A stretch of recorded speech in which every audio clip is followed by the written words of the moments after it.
So in this important video, I'll be talking to you guys about low and high risk muscles. Basically, the areas in which you're most and least likely to get injured in. So let's get right into it, starting with the number one area that you probably don't need to be concerned with: the upper back and traps. I don't think guys realize how much strength potential you have in this region. It explains why so many gym bros suffer from kyphotic posture. They look like rounded gorillas because the backside is extremely weak. Let me say bluntly, if you think that maxing out your dumbbell stack, which is typically going to be about 120 to 140 pounds, is enough for maximizing back musculature, that explains everything. In fact, the legendary Bill Starr once said that if you can bench press 3 plates, you should at least, bare minimum, be able to power shrug 500 pounds. If you can't do this, there's an imbalance that needs to be corrected, not only aesthetically, but from a strength performance standpoint. Now, when you have all these numbers, does that increase the chance of getting injured? Not really. Go on YouTube, look it up. Trap tear compilation. It's not there. What have we seen many naturals on this platform do?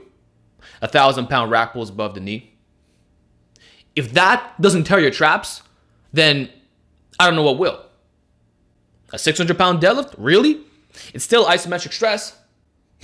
Point is, you're capable of so much. And if you actually did cheat reps and partials, you would understand that very clearly. So if we talk about injuries in the upper back, it's probably not that you're going too heavy. It's that you're too weak. Straight up, this is the problem. And I'll give you another example regarding the lats. Look at Tazio. The dude did a 700-pound dead hang. I could do more weight than him on weighted pull-ups. He beats me on all the other stuff. But despite him being not the biggest guy, he can suspend himself with that much weight. No tears. Maybe if he held that position for 30 seconds, it would be problematic. But it just goes to show that your back as a whole can take insane amounts of punishment. In regards to the thoracic spine, you probably won't get snapped up unless you're using really bad form, which should be discouraged from the get-go. So unless you're a super elite deadlifter who's rounding like a cat, I don't see you getting hurt, especially if you're doing your rows to make sure that everything is balanced. Anyway, let's cover the second area of least concern: the quads and glutes. How often do you see guys tearing off a quadricep during a barbell back squat? It's extremely rare. The only times you tend to see this are in super elite powerlifting competitions where the squatters are between 600 and 1,000 pounds. And they're typically wearing knee wraps. That's another important feature to consider. 99% of you will never have this injury. You might, however, destroy your knees. This is extremely common, and I'm going to cover on how you can prevent that later on. But in terms of the quad muscles themselves, you doing sissy squats, barbell back squats, trap bar deadlifts, leg press with 1,000 pounds, it's probably not going to tear off. And like I said, the ones that do exist are really the minority of lifters. In regards to the glutes, you can see this sometimes with insanely strong deadlifters in the 700 plus range. But again, most of you aren't going to get to that level to begin with. And there tends to be a PED element to this as well, which also features the quads, by the way. It's really rare for a natty to tear off his glute. The hamstrings, however, I'm going to cover that in a lot of detail later, but just know that the quads and glutes, as long as you're doing full range of motion exercises for the most part, while refraining from ego lifting, you're probably going to be okay. So what I'll say to this point is to ensure that your program is rather balanced. Introduce a squat, a hip hinge, and an accessory or two at the end of your program. Put this in perspective. There are natty women doing 4 or 5 glute bridges. And you mean to tell me that you're worried about tearing it off during conventional deadlift? It's probably not going to happen. All right, with that said, let's talk about the third and final area of least concern for this video, which is very controversial, but I'm going to tell you exactly how it is. The pectorals. I know you've seen a lot of pector compilations. I know you've seen the influencers getting snapped up, but there's something that you should know about these individuals. 9 out of 10 times, if not 100% of the time, they are steroid users So the tendon strength has not caught up to the muscle strength. That's the first thing to notice. And secondly, they train like absolute fucking idiots, doing partial repetitions majority of the times, including on dumbbell presses. The exercise is supposed to give you more range of motion. They do 90-degree half reps with their arms all the way out to here. Ego lifting, shit form, that's what's causing the pec tears. You rarely see real naturals who are, say, benching in the threes, tearing off a pec. It does happen, but I can promise you this. I will bet my bank account on this. If steroids never existed, if this was truly a clean fitness community, devoid of fake natties, the pec tear videos that you see would be extremely uncommon. It would almost be seen as a tragedy. But now, when we see a guy ripping it off, it's like we can look back at the videos, cause and effect. Oh, I see a reason here, here, here, here, here. Pinpoint. It's so easy to do. And I'm not the first to do this. There have been lots of other great guys on this platform who spoke up against some of the nonsense that's been said these days. So that you're going to fear doing the bench press or just push-ups, flies. It's going to rip off. Probably not. I'm going to say a bold statement again. 99% of you watching this video will never tear a pec. Heck, you've seen me max out hundreds of times over the years. Go on my Instagram page. It's one rep max after the next. I'm constantly doing them. And I'm not even saying that you got to do them to begin with. If you're going to stick to triples and fives, you'll likely be okay. Or if you're doing classic bodybuilder sets and reps, it's fine. But that pressing in the horizontal plane is somehow going to contribute to pec tears at some point, that this is a really high risk. For most of you, it's not. Now also consider this. When you see real natural powerlifters injuring their chest at the bottom of a bench press in competition, usually it has to do with overuse. So I think Dave Tate said it best. The guy who can show up the least fucked up in competition is likely going to win. And that's exactly what happens. Sometimes a guy doesn't peak properly, or there's too much buildup leading up to that point, but he still wants to go for that PR. And usually it's on a fourth attempt as well. There's actually fatigue accumulation. So if you break the record, they actually allow you to go for another attempt. That might not be the best for your structural integrity, or the jumps just don't make sense. Like when I go for 3 attempts, the third is going to be my heaviest strain for the most part. But I see some guys going really insane off the first attempt. Then the second, that's when they go for their all-time record.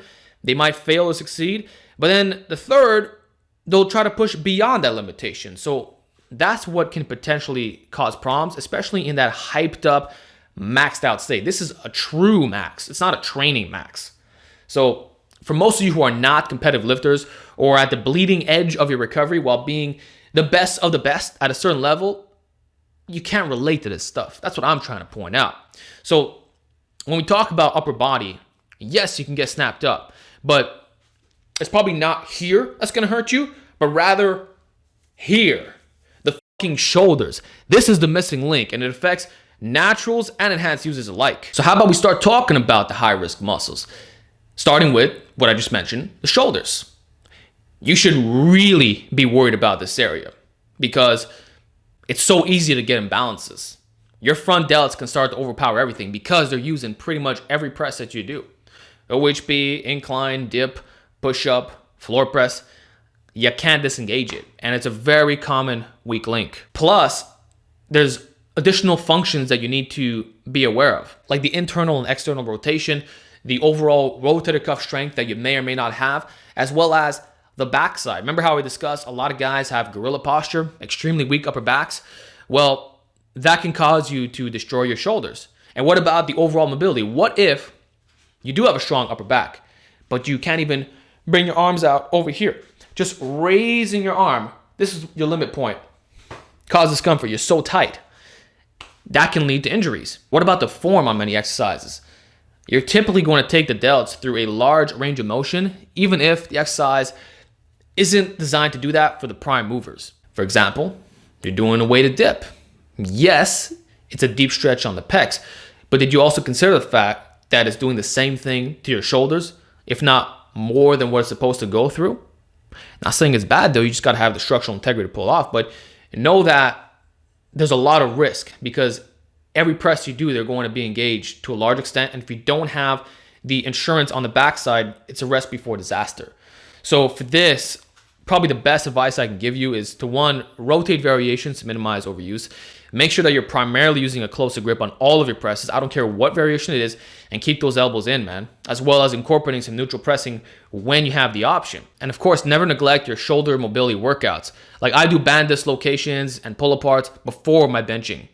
I do a bit of band rows to warm up as well. I try to make sure that everything is feeling on point before I get into that barbell. And I don't neglect certain accessories that can be beneficial in this regard, like the band face pulls. So this is really the number one area, and it can happen fast. Not necessarily that you're gonna tear your shoulder off, but you can start getting some serious discomfort in this area, and that'll prevent you from doing any press. Pretty much can't do it unless you're wearing a slingshot or doing a serious partial of some type. So this is the area that needs to be focused on. If an exercise doesn't feel right, don't do them. I'd even include behind the neck presses in there. Some of us are going to be more sensitive to certain movement patterns and positions, irrespective of some of the other factors I discussed, because we still have to account for anthropometry. Okay? Keep shoulders at the back of your mind. Make sure you're not getting overuse issues here, and I really wish the best for you. Moving forward, let's talk about the second and most important area of concern. So I would definitely say this is number one across the board: the lower back, which includes the spinal erector strength as well as the actual spine itself. What's scary about this region is how novice and elite lifters can both get injured at any moment if certain factors have not been addressed beforehand. In the case of a complete beginner, if using improper form on your squats and deadlifts, you may very well destroy your lower back while squatting 185 and deadlifting somewhere in the twos. We've seen this happen time and time again, and explains why, which is very unfortunate, by the way. There are so many teenagers who can no longer go under a heavy barbell. They've hurt themselves at a young age due to ego lifting or just not knowing how to do the exercise correctly. And sometimes it's not necessarily their fault, but know that if they would have hired a strength coach right off the bat or got the correct resources before going into some of these movements, the injuries could have probably been prevented to begin with. Now, I will say there is hope that you can recover your lower back. Look at Louis Simmons, who actually broke his back and restored it with reverse hyperextensions. So if you learn from the best and incorporate some of the best rehab exercises, you can probably still get extremely strong, even to elite status. And it's not uncommon for even raw natural powerlifters to snap up their back, and then there's the comeback a year later. Look at Johnny Candido. He had some history with injuries, but look at him now. He's freaking killing it. Now, I bet his discs are still not in the best position, but that doesn't matter in terms of what he was able to do after that point. And I would extend that to you as well. Even if you messed up in the past, know that there are still solutions to keep you going forward, and you can still be a lot better than what you started off with. So my main strategies for this, besides the equal lifting and the learning of the proper form, is to do direct work for your lower back in the form of adding in an additional hip hinge for volume work, which can include a Romanian deadlift or good morning, as well as hitting something that's a bit more specific. And the best recommendation I have for this is the reverse hyperextension. This exercise tractions the spine while building the muscles around the lower back as well. So it's a restoration and strength builder simultaneously. If you can rig up a setup or have access to one of those in your gym, make sure to use that thing as frequently as possible, because it will help in reducing mileage on the body and correcting certain weaknesses that may be present right now. So it's important to not neglect the posterior chain while also paying extreme attention to recovery. So if you're someone who gets lower back pain from deadlifts, for example, I recommend alternating between pulling from the ground and off blocks, as well as rotating the trap bar in there. So if you are not a competitive powerlifter, a great solution is swapping out the way in which you do deadlifts. And that can even be, if you do compete, alternating between sumo and conventional, which also factors in another area that's commonly injured, the hips. We do hear of this in wide stance squatters and those who often pull sumo.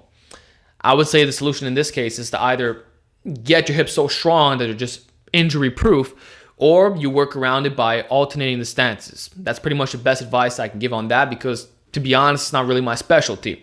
I've heard some guys recommend specific band work or doing certain isolations, but I'm not going to comment further on that. All I will say is that you want to minimize overuse by thinking about stimulus fatigue. And that'll be my next point, which encompasses everything. Focus on exercises that can allow you to generate tremendous amounts of volume, but are easier to recover from. In the case of lower body, I can think of no better movement than the belt squat, which accomplishes two things. You can use a wider stance by default, but because you're using a third of your squatting weight, that means a lot less pressure around your hips, even though it's actually being suspended from the lower portion. So that'll be a great way of getting bigger and stronger legs while reducing mileage. So you don't necessarily have to do a 3 sets of 10 on a barbell back squat. I mean, you could, but if you're feeling a bit of nagging pains, you want high training stimulus, do these instead. Or include them after the main work. It can still be incorporated at the end of your workout as opposed to doing more specificity under a bar. And then the next thing to consider is the spinal compression that you get, if you want to call it that. You're reducing axial loading. So sometimes the low back itself may not be weak per se, just that it's getting overworked and you have a bar on your back far too often. So exercises like the belt squat are really good in dealing with some of these exercise problems, or at least what can potentially happen when you get to a certain level and you're really maximizing your program. So that's just one consideration to make for the lower body. There are other exercises you incorporate as well, like lunges, step ups, and hey, maybe I'll even throw in front squats in there since you're using less weight. Not to mention the fact that it hits the core really hard. And that's another area that a lot of guys are neglecting.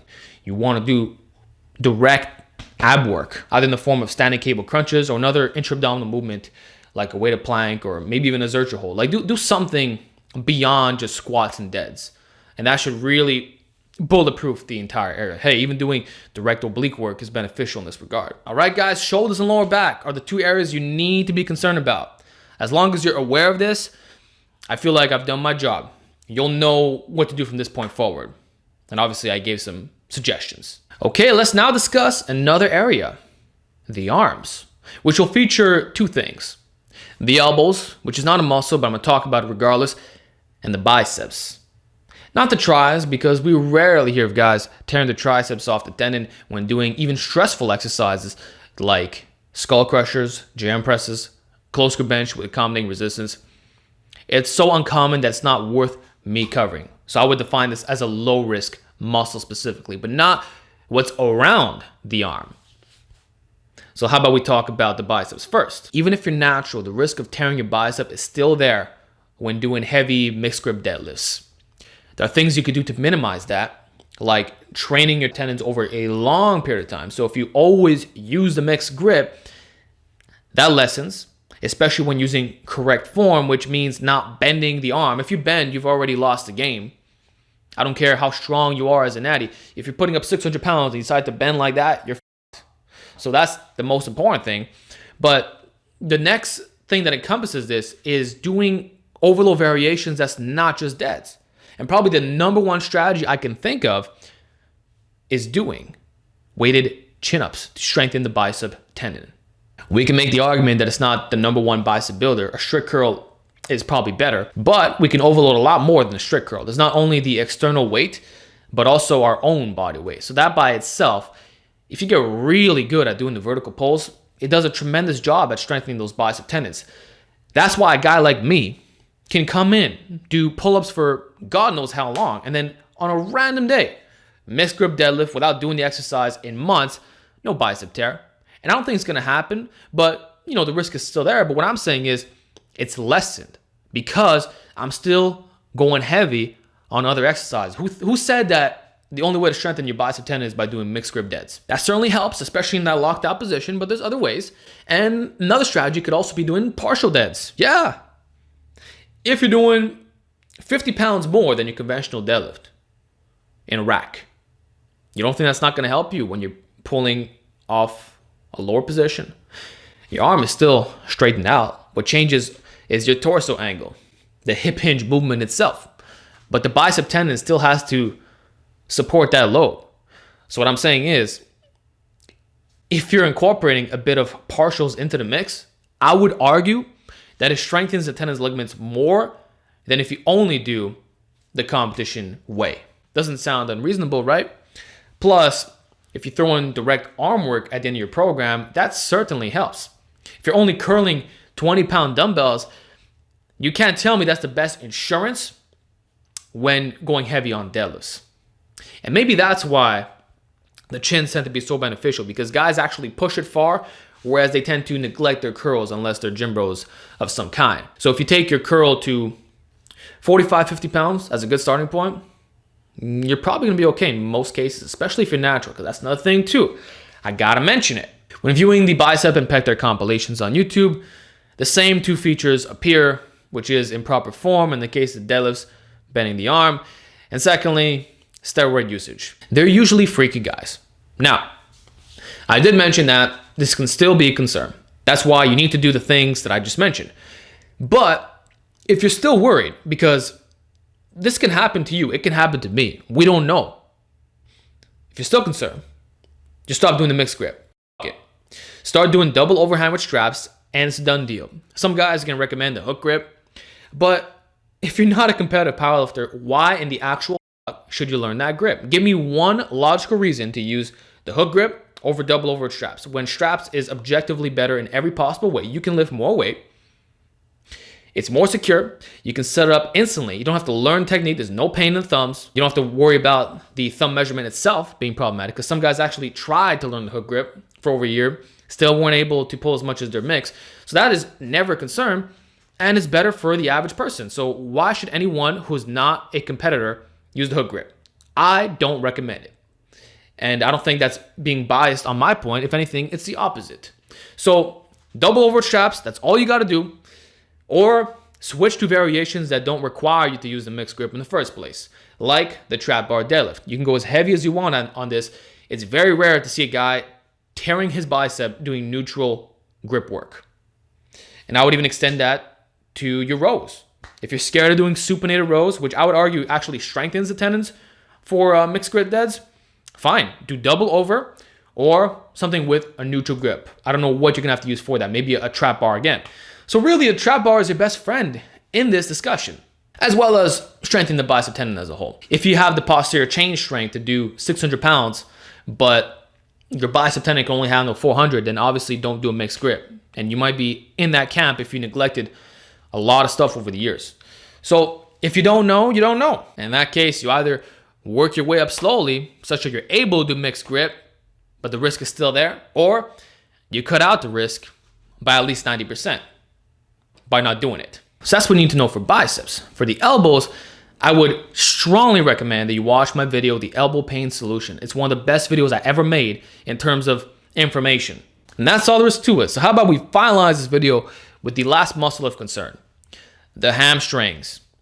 This is the real reason why guys have knee pain. So it's not that they're on the verge of tearing their quad, it's that the backside has been neglected. You know how I discussed people have kyphotic posture on the front part. They look like this. That's because their upper back, their rear delts, all that is weak in addition to their mobility. Well, in the case of the lower leg, you would think, oh, I have knee pain. I need to do more VMO work, more leg extensions, more quad dominant exercises like sissy squats. And you'd be right in the sense that you should be incorporating full range of motion exercises to strengthen the ligaments to their full potential.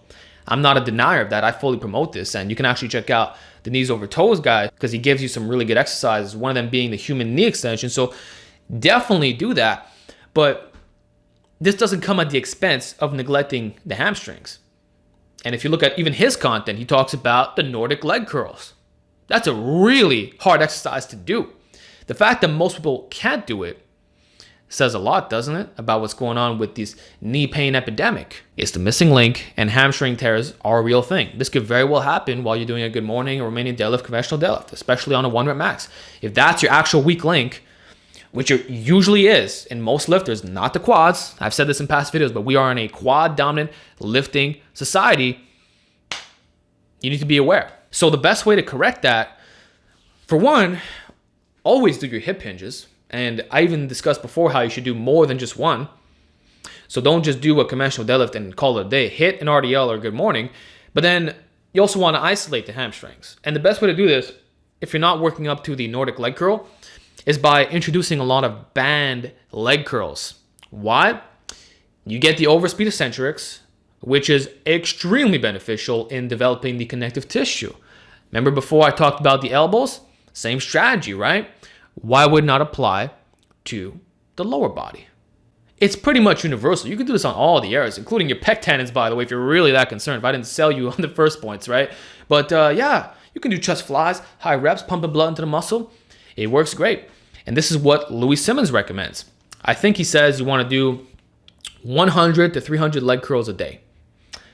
I'm not going to say you should do that, but 4 sets of 25 every day or every other day will probably serve you well. And you don't need heavy tension either. So start with those as a basic exercise and then introduce a direct weighted movement that's heavier at the end of your leg program, which can be an ankle weight leg curl, the leg curl machine, glute ham raise, or just working up to the Nordics, which is going to take a long time to correct. But if you can actually pull those off, like, you probably don't have to worry about this. So the main area, yeah, strengthen the front of the leg through the full range of motion, but also make sure not to neglect the rear side. As long as you have that going on, there's no imbalance between the quad and ham, that's when you're in a good spot. So I'm not telling you to get elite strength here. Just make sure there's not an imbalance. And with that said, pretty much explain everything you need to know about the high and low risk muscles. I really hope you took this message to heart and listen carefully to all my points, because injuries are still occurring. And if you can minimize them by training correctly and knowing what caused them to begin with, then you're going to be much better off in the long run, which is what we're all trying to do. We're not in this game for 3 to 5 years to look good temporarily. We want to be getting better as we age. And I hope that this video shed some light on how to do that. So that's it, man. Give me your feedback in the comments section. Let me know what your points of agreement and disagreement are, and what advice you would give to other people who may have already gotten injured, or some solutions around this. Let's hear it. I'll talk to you all next time.